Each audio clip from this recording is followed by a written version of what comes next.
नमस्कार साथियों, कल हमने भाग फर्स्ट के बारे में पढ़ा, यूनियन एंड इट्स टेरिटरी।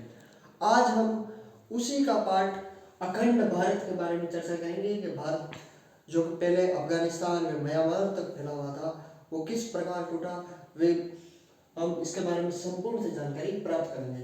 तो सबसे पहला फैक्ट हमारे पास है कि भारत का पहला टुकड़ा कब हुआ, तो वो हुआ 1893 में भारत से अफगानिस्तान अलग हुआ और आज भी भारत में अफगानिस्तान के सीमा को डोरंट लाइन रेखा के नाम से जाना जाता है। और भारत का दूसरा टुकड़ा 1935 के अंदर वर्मा म्यांमार भारत से अलग हुआ। वे थर्ड टुकड़ा जो कि 1947 में भारत पाकिस्तान का विभाजन हुआ। ये भारत पाकिस्तान का विभाजन एक धार्मिक रूप में इसका विभाजन हुआ। वे आज भी इसे भारत पाकिस्तान के बीच की रेखा को रेड क्लिफ लाइन रेखा के रूप में जानते हैं। माय डियर बेस्ट फ्रेंड, जब हमारा देश 1947 में आजाद हुआ तब हमारे पास रियासतों का विलयकरण का प्रस्ताव भी था। तब हमारे पास अंग्रेजों ने 3 शर्तें रखी थी कि जो भारत में रहना चाहता है वो भारत में रह सकता है, जो रियासतें पाकिस्तान में जाना चाहती है वो पाकिस्तान में जा सकती है, और जो रियासतें भारत में रहना चाहती है वो भारत में रह सकती है, और जो रियासतें स्वतंत्र रहना चाहती है वो स्वतंत्र रह सकती है। भारत में 552 रियासतें थी। इसका जो विलयकरण है वो सरदार वल्लभ भाई पटेल, वीपी मेनन और लॉर्ड माउंटबेटन ने किया था। भारत में 3 ऐसी रियासतें थी जो कि भारत का अभिन्न अंग नहीं बनना चाहती थी, वो स्वतंत्र रहना चाहती थी। ये 3 इस प्रकार है। एक हैदराबाद थी जो कि जिसका निजाम, जिसका शासक है वो भारत से बाहर पाकिस्तान में हैदराबाद को मिलाना चाहता था, लेकिन सरदार वल्लभ भाई पटेल की कूटनीतियों के तहत, पुलिस कार्रवाई के तहत हैदराबाद को है वो भारत का अभिन्न अंग बनाया गया।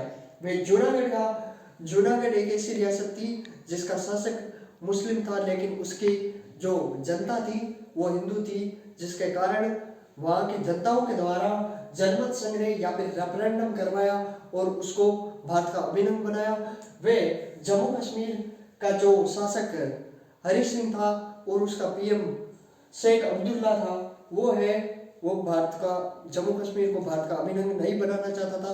इसी शेख अब्दुल्ला ने 370 धारा लगाई। वे यहाँ पर जम्मू कश्मीर के अंदर पाकिस्तान ने 25 अक्टूबर 1947 के दिन है वो जम्मू कश्मीर पर अटैक कर दिया, जिसके वजह से हरि सिंह को मजबूरी में 26 अक्टूबर 1947 को हमारे भारत के साथ विलय पत्र पर हस्ताक्षर करने पड़े और ये कहा गया था कि भारत है वो जम्मू कश्मीर है वो भारत का अभिन्न अंग बनेगा। और इसी के साथ जब हमारा देश आज़ाद हुआ और उसके बाद में ये जो जम्मू कश्मीर है वो भारत का अभिन्न अंग बना, लेकिन 370 धारा थी जिसकी वजह से एक स्वतंत्र रूप से जो कह सकते हैं जम्मू कश्मीर था, लेकिन उसके बाद में धीरे धीरे 370 धारा हटाई और आज हमारा भारत है वो